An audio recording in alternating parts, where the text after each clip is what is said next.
Oke, Assalamualaikum warahmatullahi wabarakatuh. Waalaikumsalam warahmatullahi wabarakatuh. Iya, kita ketemu lagi akhirnya di pertemuan kelima, minggu kelima nih Pak Zainuri. Apa kabar Pak Zain? Alhamdulillah sehat. Mbak Ellen Tetap gimana? sehat ya, Alhamdulillah sehat. Kita di berbeda tempat nih kayaknya Pak Zain ya. Tapi Iya, gambarnya sama kampus kita. kampus tercinta muda Oh mendunia. iya, harus dong. Iya Pak, Cinta. kita nih sudah di pertemuan kelima, berarti pembahasannya semakin kompleks atau semakin mendalam ya. Kalau kemarin kita bicara soal arti penting pemerintah daerah, kemudian kita bicara sejarah, kemudian kita bicara teori, dan hari ini kita akan bicara lebih detail lagi bahwa sebetulnya di samping pemerintahan daerah atau yang kita kemarin juga sempat bahas desentralisasi, ada yang namanya juga sentralisasi gitu. Nah, sekarang kita akan bahas nih sentralisasi versus desentralisasi. Nah, Pak Zenuri, sebetulnya apa sih perbedaan mendasar antara sentralisasi dan juga desentralisasi pada konsep tentunya tata kelola pemerintahan daerah ini? Iya, jadi dari segi terminologinya tentu saja adik-adik mahasiswa langsung bisa paham kan kalau sentral itu berarti kan memusat kekuasaan ada di pemerintah pusat. Nah, D itu berarti kan memberi makna bahwa yang sentral itu perlu dibagi ke daerah.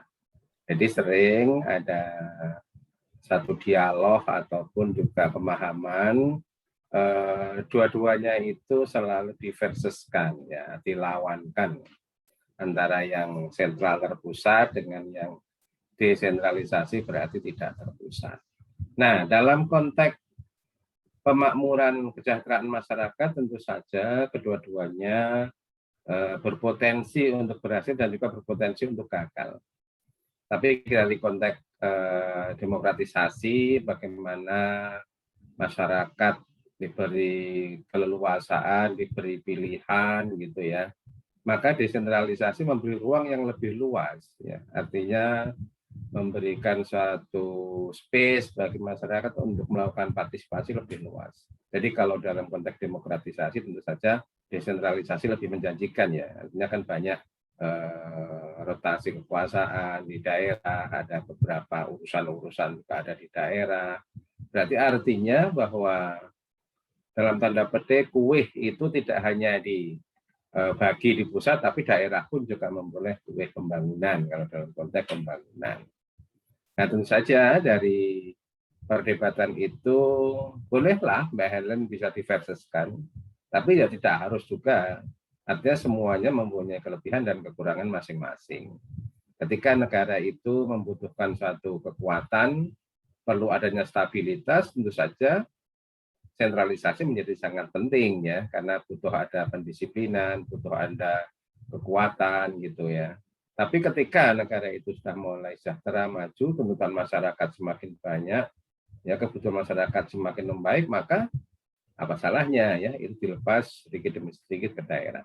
Jadi dua hal itu bisa dijadikan versus juga bisa dijadikan enggak, atau win-win solution juga bisa demikian.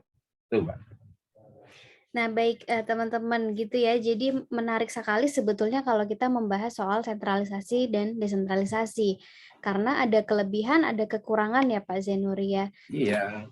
Dan dua-duanya sebetulnya ketika dipakai atau diterapkan pada saat kondisi yang tepat itu akan menjadi sangat baik gitu.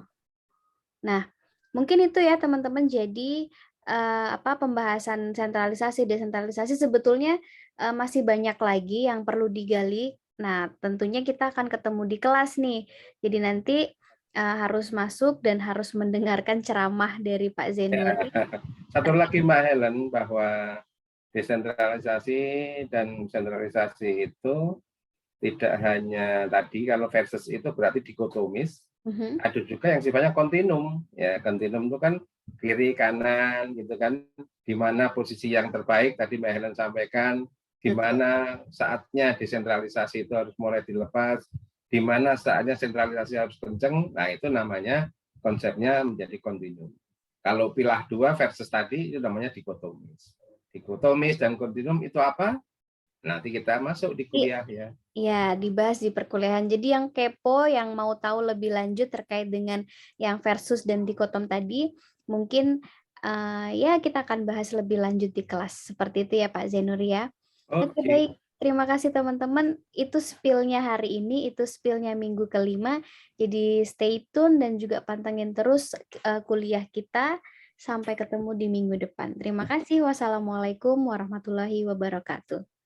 Sampai jumpa. waalaikumsalam warahmatullahi wabarakatuh.